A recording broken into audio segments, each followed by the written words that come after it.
இந்த சுதந்திர தினத்தை கொண்டாடிக்கிட்டு இருக்கிற என் நெஞ்சில் குடியிருக்கும் தமிழக மக்களுக்கும் மாணவ மாணவிகளுக்கும் அனைவருக்கும் என்னுடைய சுதந்திர தின நல்வாழ்த்துக்கள். நம்மள ஒரு அடிமை மாதிரி வச்சிருக்காங்க அப்படின்னு தெரிஞ்சிட்டாலே மக்கள் மத்தியில் ஆட்டோமேட்டிக்கா ஒரு ஒற்றுமை ஒன்று வர ஆரம்பிக்கும். எல்லாரும் ஒரே மாதிரி யோசிச்சு ஒண்ணு சேர ஆரம்பிப்பாங்க. அப்படி ஒண்ணு சேர்ற இடத்துலதான் சாதி உடையும், மதம் உடையும், மொழி, இனம் இந்த மாதிரி எல்லாமே உடைஞ்சு நொறுங்கும்.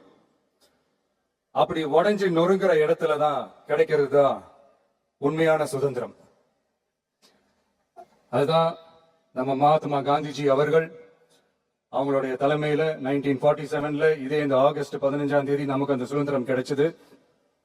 இன்னைக்கு நம்ம எல்லாரும் அந்த சுதந்திரத்தை கெட்டியா பிடிச்சுக்கிட்டு படிப்படியா டெவலப் ஆகி வந்துகிட்டே இருக்கிறோம்.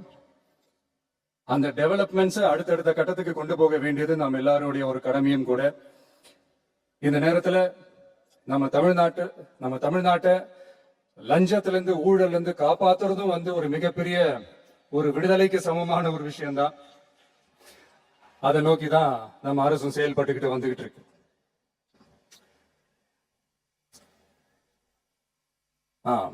இந்த 386 ஆண்டு பழமையான இந்த கோட்டையில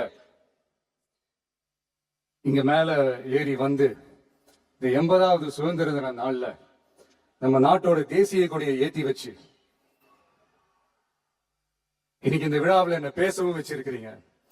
அதுக்காக உலகம் முழுவதும் இருக்கிற என்னுடைய தமிழ் சொந்தங்களுக்கும் தமிழ்நாட்டு மக்களுக்கும் ஜென்சி இளம் சிங்கப்படை தோழர்களுக்கும் என்னுடைய மனமார்ந்த நன்றியை தெரிவிச்சுக்கிறேன். பிறப்புக்கும் எல்லா உயிருக்கும் அப்படின்ற ஒரு மிகப்பெரிய ஒரு கோட்பாட்டை அடிப்படையா வச்சுதான் நம்ம தமிழ்நாட்டை லஞ்ச லாவண்யமற்ற போதைப் பொருள் கலாச்சாரம் இல்லாத பெண்கள் பாதுகாப்பு, சமூக நீதி அடிப்படையில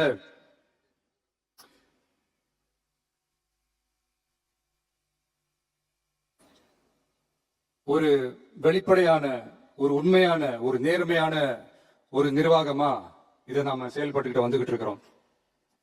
பொது வாழ்வுல சமரசம் இருக்கவே கூடாது. மக்கள் நலன் தான் மிக மிக முக்கியமான ஒரு விஷயம். அந்த அடிப்படையில தான் தமிழக வெற்றி கழக அரசு செயல்பட்டுக்கிட்டு வந்துகிட்டு இருக்கோம். அதே அடிப்படையில தான் மக்கள் நலன் சார்ந்த திட்டங்களையும் நம்ம சென்ட்ரல் கவர்மெண்டோட நிர்வாக ரீதியா ஒத்துழைப்போட இருக்கிறோம். But at the same time நம்ம தமிழ்நாடு கொள்கைகள்னு வந்துட்டா மாநில உரிமைகளுக்கு எதிரான முடிவுகளையும் சரி, தமிழ்நாட்டுக்கு எதிரான கொள்கை முடிவுகளையும் சரி நம்ம டிவிகே அரசு எப்பவுமே எதிர்க்கும். அதுல எந்த மாற்று கருத்துமே கிடையாது. அதே மாதிரி இதுக்கு முன்னாடி நிறைய திட்டங்கள்லாம் கொண்டு வந்திருக்காங்க. அதுல எதெல்லாம் மக்களுக்கு யூஸ்ஃபுல்லா இருக்கிற மாதிரி திட்டங்கள் இருக்கோ அதெல்லாம் கண்டினியூ பண்ணிக்கிட்டு தான் இருக்கிறோம். ஃபார் எக்ஸாம்பிள் ஜெயலலிதா மேடம் கொண்டு வந்த அம்மா உணவகம் திட்டம், அது இன்னும் மெருகேற்றி கண்டினியூ பண்ணிக்கிட்டு தான் இருக்கிறோம். அது மாதிரி காலை உணவு திட்டம், அதையும் இன்னும் விரிவுபடுத்தி 6th ஸ்டாண்டர்ட்ல இருந்து 8th ஸ்டாண்டர்ட் வரைக்கும் அதையும் விரிவுபடுத்தி வர செப்டம்பர் 17ஆம் தேதி பெரியார் அவர்களுடைய பிறந்த நாள் அன்னைக்கு அதை தொடங்க இருக்கிறோம். சோ நம்மளுடைய அரசு, உங்களுடைய அரசு இந்த 3 மாசம் ஆகுது.